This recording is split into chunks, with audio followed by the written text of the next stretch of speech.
C'est parti. On va commencer donc par le principe au niveau des ajustements pour les roulements.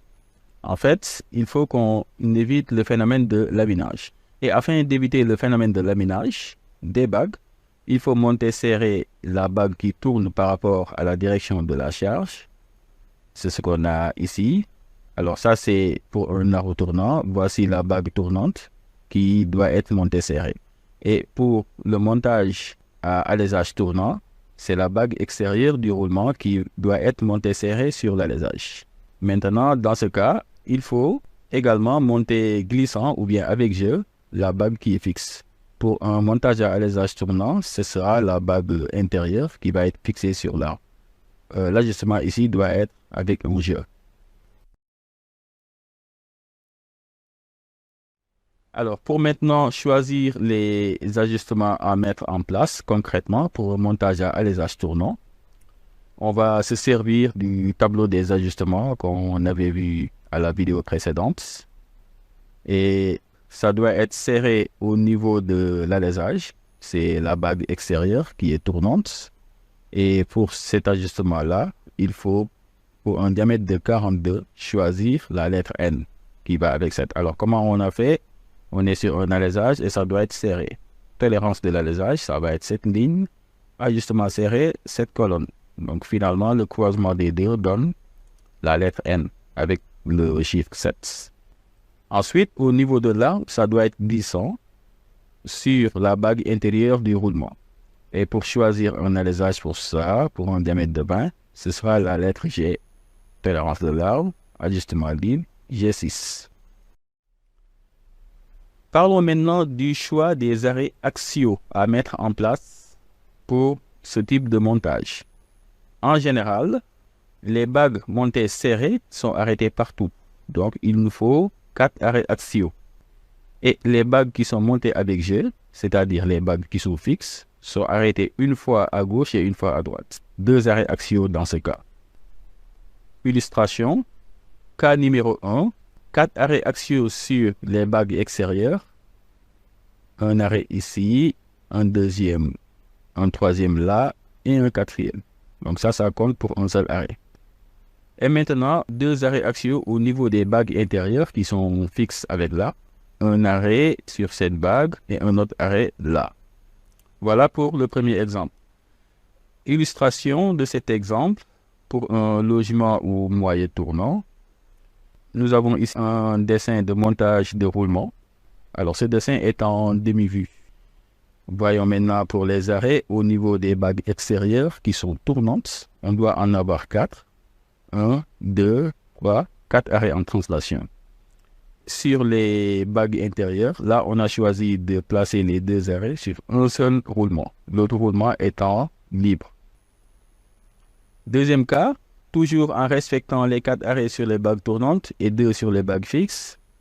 Voilà, 4 arrêts sur les bagues extérieures puisqu'on est dans le cas d'un alésage ou bien moyen tournant. Et donc, 2 arrêts sur les bagues intérieures.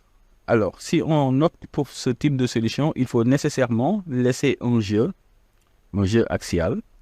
Parce que si on ne laisse pas ce jeu-là, ces 2 roulements risquent de s'abîmer très rapidement à cause de l'usure. Et ça, il faut absolument l'éviter. Alors, troisième cas, en respectant toujours les 4 arrêts axiaux sur les bagues extérieures et 2 arrêts axiaux sur les bagues intérieures. Sauf qu'à la différence du cas numéro 2, les arrêts axiaux sur les bagues intérieures ici sont placés entre les 2 roulements.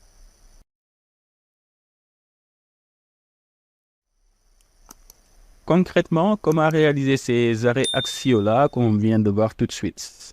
On peut utiliser un épaulement de l'alésage pour cet arrêt axial, ou bien une pièce mécanique que l'on appelle entretoise. On l'a vu à la vidéo précédente. Le lien est dans la description, je le rappelle. Également, un circlips pour alésage. Voici un exemple de circlips en rouge qui est monté sur l'alésage. Ce circlips-là va être en contact avec la bague extérieure du roulement pour l'arrêt en translation. On peut utiliser des chapeaux centrés, qu'on appelle aussi couvercles. Le couvercle, il est là en coupe. Il permet d'arrêter ce roulement-là sur sa bague extérieure et concrètement, il est représenté par la pièce en jaune. Le boîtier est également utilisable. Alors, l'avantage du boîtier, c'est que lorsqu'il y a de l'espace entre le roulement et l'alésage, on peut insérer cette pièce que l'on appelle boîtier qui va à la fois combler ce gap, donc permettre d'avoir une portée sur le roulement, mais également arrêter en translation. On peut utiliser un chapeau fileté, c'est la pièce qui ressemble à un couvercle, avec un filetage qui est dessiné ici en trait continu fin. Voici un exemple. Et enfin, ça c'est un cas particulier, on peut avoir un roulement qui contient une gorge, et dans cette gorge-là, il y a l'insertion d'un circlips.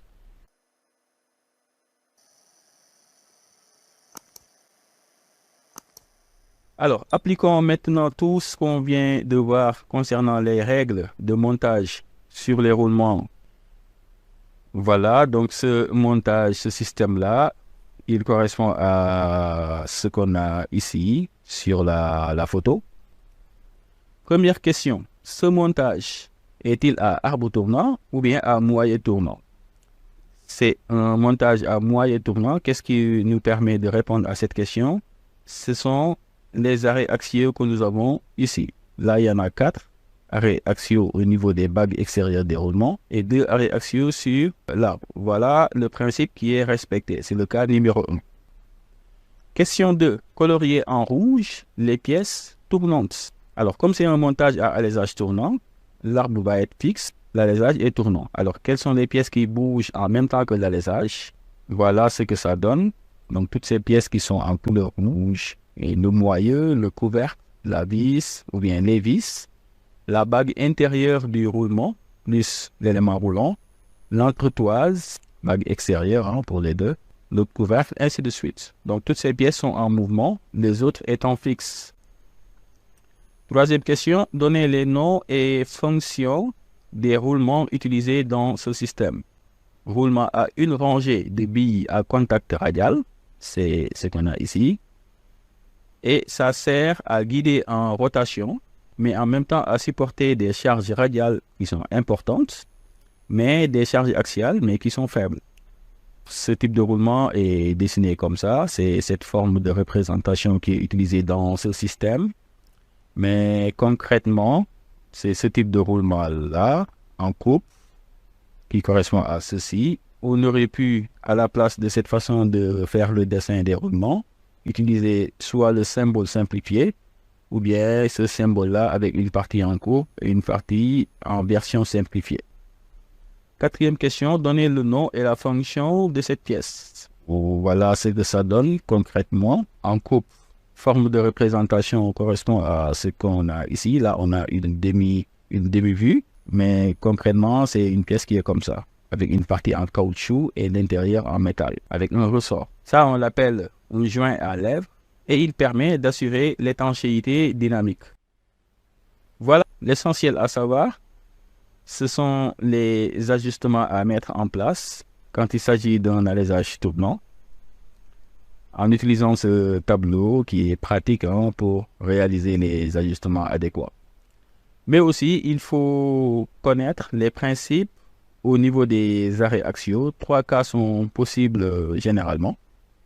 Là, il y a quelques solutions qui permettent de réaliser ces arrêts axiaux.